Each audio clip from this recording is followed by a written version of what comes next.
पवार जी महाराष्ट्र से। राधे राधे। राधे राधे महाराज जी। जय हरि विठल भगवान। महाराज जी आपके चरणों में कोटि कोटि प्रणाम। महाराज जी मैं अज्ञानी ये समझ नहीं पा रहा हूँ कि जब हम नींद में होते हैं तो हम स्वप्न देखते हैं, वैसे ही ये पूरा जगत मिथ्या है, ये भी एक स्वप्न है। अगर ये स्वप्न है तो नींद में कौन है और ये स्वप्न कौन देख रहा है? पूरा का पूरा जागृत स्वप्न सुषुप्ति ये सब मायाकृत है। देखने वाले हम ही हैं और बनने वाले भी हम ही हैं। जैसे स्थूल शरीर शैया में सोया हुआ है, स्वप्न शरीर में ये भान नहीं है किसी को भी, लेकिन वो है ना। स्वप्न शरीर में जो भी हमने सुख या दुखप्रद घटनाएं देखी, सुखद घटना या दुखद घटना, जो भी हमने समाज देखा, उसमें व्यक्ति भी थे, स्थान भी था, वस्तु भी थी, अनुकूल या प्रतिकूल। जब हम जगे तो स्थूल शरीर का भान हुआ, तो स्वप्न शरीर मिथ्या हो गया ना।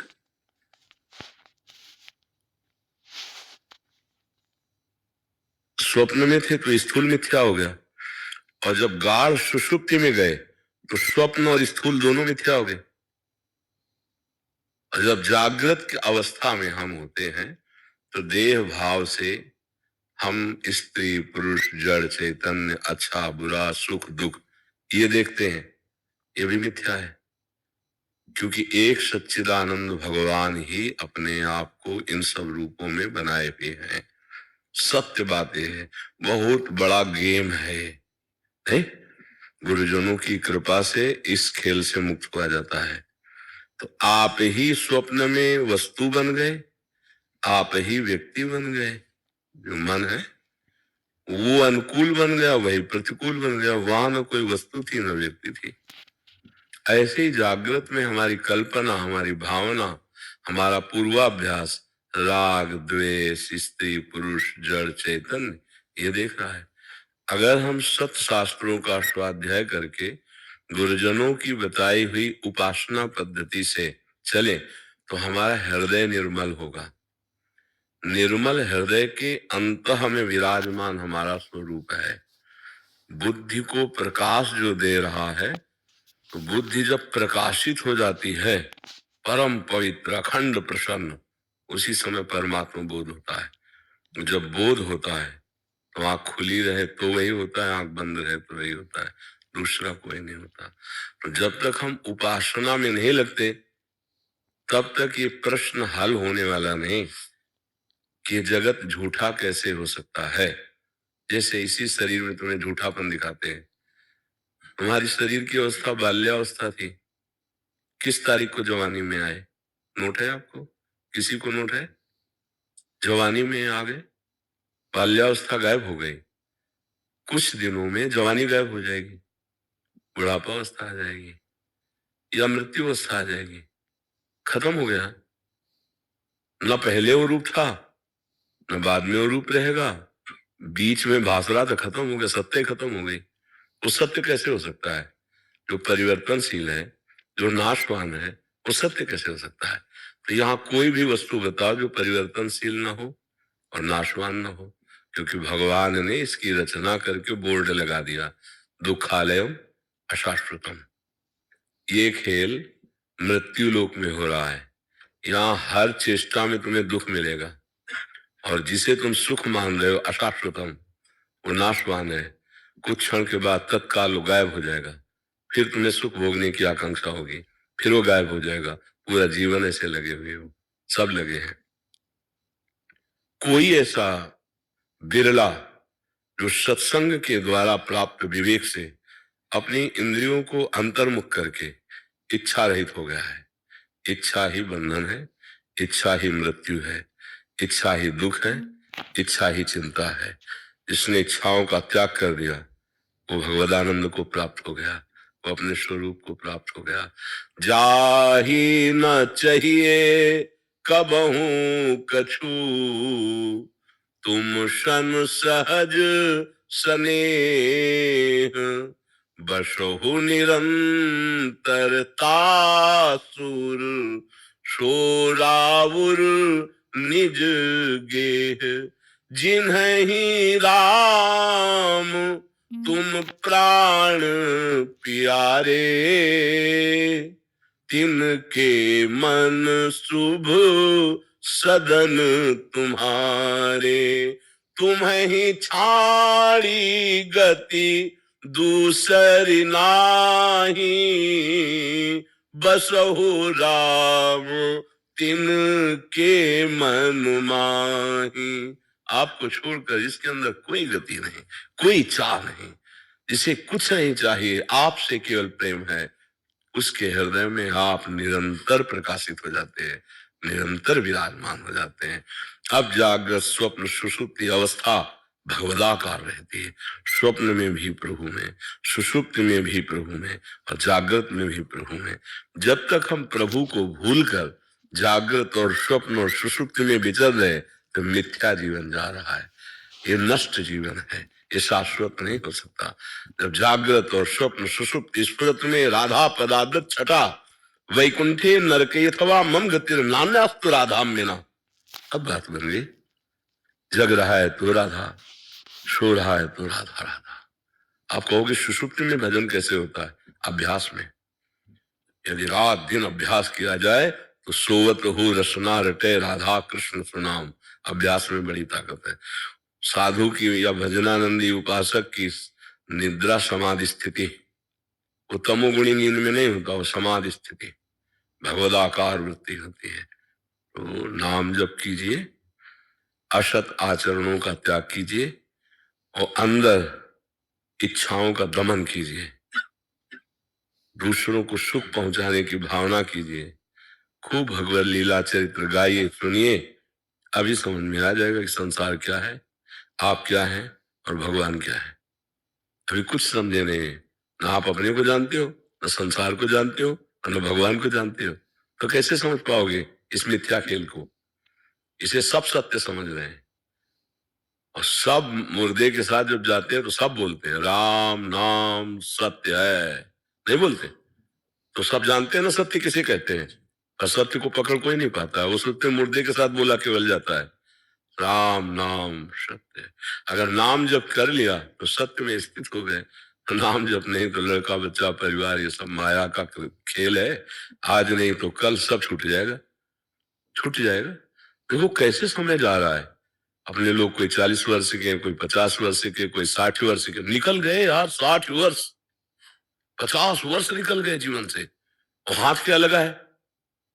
विचार करके देखो क्या हाथ लगा है। जब आप यहां से जाओगे तो आपके साथ क्या होगा? तो हम लोग मूढ़ता में समय नष्ट नहीं कर रहे, हमको इस देश में रहना नहीं है, बड़ा फैलाव फैला लिया है, और यहां से जाना है, और कुछ साथ जाएगा नहीं, तो जाने वाली वो जो वस्तु कमाने आए थे वो तो हम भूल ही गए। परदेश में है, ये स्वदेश नहीं है, स्वदेश है भगवत धाम, भगवान के चरणारविंद। वहीं से बिछुड़े थे, वहीं हमें शांति मिलेगी, अन्यथा चाहे अरबों कमा लीजिए, चाहे जिस पद में हो, चाहे जो कुछ प्राप्त कर लीजिए, आपके चित्त की जलन कभी शांत होने वाली नहीं। थोड़ी देर हर्षित हो गए अभिमान में, फिर इसके बाद रोगे। देख लो कोई भी हो, ये जो बात हम कहते हो शास्त्र सम्मत कहते हैं, अंदर से देख लो, बिना भगवान के चरणारविंद का आश्रय लिए विश्राम नहीं है। एक सज्जन आए थे, बड़े पदाधिकारी भी थे, उनका बहुत सम्मान है संसार में, खूब पैसा है, परिवार भी सब अनुकूल है, पर हर समय एक बात से जलता रहता हूं कि मरना पड़ेगा। अब ये मरने का भय कैसे जाए, क्योंकि सब छूटेगा जो हमारा सब प्यारा है। मैं यही भय से निर्भय होने के लिए तो अध्यात्म है। अध्यात्म को स्वीकार नहीं किया, आधुनिकता को स्वीकार किया, अब जाने का नंबर आ रहा है, बार बार टेलीफोन होता रहता है हृदय में कि जाना है। अब हृदय में जो बात आती जाना है, तो तैयारी तो कुछ है नहीं, कहाँ जाना है कोई परिचय नहीं, क्या ले जाना है कुछ है ही नहीं तुम्हारे पास, जो सब हैं वो सब छूट जाने वाले हैं, तो डरोगे नहीं और क्या होगा। जब यहाँ से जाओगे तब तुम्हें समझ में आएगा कि हमारा जीवन मिथ्या गया, मन पछितई है अवसर बीते। दुनिया में लाखों का मेला जुड़ा, हंसा जब जब उड़ा तो अकेला उड़ा। तो झूठा खेल था ना, अकेले गए ना, कोई साथी तो नहीं, कोई पैसा नहीं, कोई पद नहीं, कोई वाहवाही नहीं तुम्हारे साथ गई, सब यही। और यहाँ कोई किसी को प्यार नहीं करता। तुम मरे 2-4 दिन में परिवार वाले भूल जाएंगे, पड़ोसी भूल जाएंगे, अपने अपने सब राग में लगे। हम सोचते हैं हमारा नाम हो जाए। अरे बड़े बड़े चक्रवर्ती सम्राट हुए, उनका तो नाम कोई लेता नहीं। भगवान का नाम लेने के लिए तैयार नहीं, तुम्हारा कौन नाम लेगा। तो मूढ़ता त्याग करके अहंकार विमूढ़ आत्मा करता हमिति मन्यते, मैं ऐसा किया, मैं ऐसा करूंगा, इस मूढ़ता का त्याग करके नाम जप करे, भगवान के आश्रित हो, तो समझ में आ जाएगा कि ये मिथ्या है। एक बार जनक जी ने एक स्वप्न देखा कि स्वप्न में उनका राज्य छिन गया और भिक्षुक बन गए और कई दिन के भूखे हैं। उन्होंने मांग करके दाल और चावल एकत्रित किया और उसको उबालने लगे।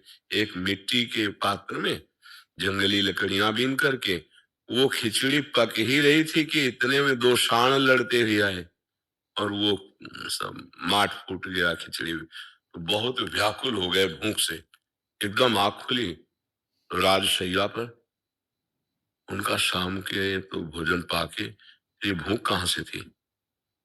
राज्य का ऐसा सुंदर राजा की सैया, फिर वो भिक्षुक कहां से। वो पीड़ा भूख की, वो व्याकुलता, वो निर्धनता, और वो खिचड़ी पकाए फूट गई, इसके बाद जो व्याकुलता, तो वह सत्य कि यह सत्य। सभा में आए बड़े बड़े विद्वान बैठे, तो वह सत्य कि यह सत्य। अब कोई वह का मतलब समझ ही नहीं पा रहा था, और कुछ नहीं बोल रहे थे, बस इतने बोल रहे थे, वह सत्य कि यह सत्य। कोई उत्तर नहीं दे पा रहा। तो उनका आदेश था कि जितने यहाँ ब्रह्म ऋषि जब तक उत्तर नहीं देंगे, अब राजा है, तब तक सबको सुविधा मिलेगी, पर हमारे बंदी गृह से बाहर नहीं जा सकते, नजर कैद। आप सबको सुविधा मिलेगी, सम्मान मिलेगा, पर आप अपने घर नहीं जा सकते। तो कौहर नाम के ऋषि थे, उनके पुत्र श्री अष्टावक्र जी थे, बच्चों के साथ खेल रहे थे। बहुत ही विद्वान और परम प्रवीण थे। बाल्यावस्था में क्या, गर्भावस्था में ही अपने पिता को टोक दिया था। अशुद्ध वेद का उच्चारण जरा सा हो गया तो टोक दिया। उन्होंने अपनी पत्नी से कहा, कौन टोका? तो बोले, गर्भस्थ शिशु ने। बोले, इतना वक्र है, मैं शाप देता हूं, अष्टवक्र हो जा। तो 8 जगह से टेढ़े पैदा हुए थे। पिता को एकदम क्रोध आया, मेरे वेद पढ़ने में टोक दिया इसलिए। वो बच्चों के साथ खेल रहे थे, तो बच्चों ने कहा, बड़े प्रवीण बनते हो तो राजा जनक की सभा में तुम्हारे पिता बंदी छुड़ा के लाओ ना। माँ के पास में माँ ने कहा, अरे नहीं, हम तुम्हें नहीं छोड़ सकती, क्योंकि वहां जो जाता है नजर कैद हो जाता है। तो पैर छुआ और कहा, एक बार मुझे जाने दीजिए। नवीन अवस्था थी, जे अब 8 जगह से टेढ़े जे वहां गए तो सभा में हंसी हो गई।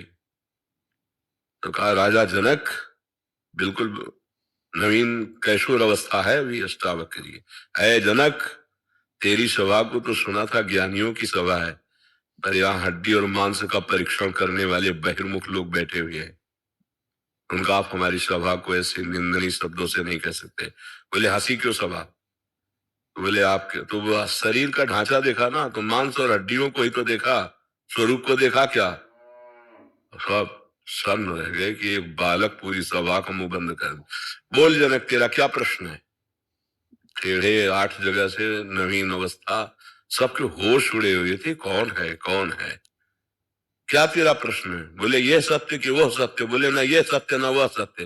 बोले, प्रमाणित कीजिए। बोले, जब जागृत में थे तो राजा थे, जब स्वप्न में थे भिखारी थे, जब आप जगे तो भिखारी पना मिथ्या हुआ, और जब आप स्वप्न में थे राजा पना मिथ्या हुआ। ये सत्य है ना वो सत्य है। चरणों में गिर गए और गुरु बनाया। सुखदेव जी के गुरु जनक जी और जनक जी के गुरु अष्टावक्र जी, ऐसे महान ब्रह्मवेत्ता। उनका जितनी देर में घोड़े की रकाब पर पैर रखकर घोड़े पर चढ़ा जाता है, इतने में तेरे को ब्रह्मबोध करा देंगे, ऐसे महापुरुष। तो ना ये सत्य है ना वो सत्य है। भगवान शिव भी कह रहे, उमा कहूं मैं अनुभव अपना, सत हरि भजन जगत सब सपना। ये मोह निशा सब सो निहारा, देखे स्वपन अनेक प्रकारा। आज जाग जाओ तो कुछ कमा लोगे, नहीं जाग पाओगे तो सोते ही रह जाओगे, हाथ मलते रह जाओगे, मन पचते ही है, अवसर बीते। जब अंतिम समय आएगा प्यारे, कोई साथ नहीं होता। अपने कर्मों का झुंड उस समय घेर लेता है और आगे जन्म लेने के लिए प्रेरित कर देता है। अगर राम कृष्ण हरि राधा राधा रटे हो तो भगवान कृपा कर देते हैं। नाम जापक पर भगवान की कृपा होती है और अंतिम समय भगवान उस नाम को चला देते हैं। जब वो मूर्छित होता है उस अवस्था में स्वयं भगवान नाम बनकर चलने लगते हैं, राधा राधा, और वो परम पद को प्राप्त हो जाता है। इसीलिए सबसे कहते हैं मन लगे ना लगे, भाव बने ना बने, जीवन जीने के लिए, लोक परलोक की उन्नति के लिए हमारी जिह्वा राधा राधा राधा ऐसा रटती रहे। समझ पा रहे आप? जी। जी के प्रकाश सातव जी महाराष्ट्र से। राधे राधे।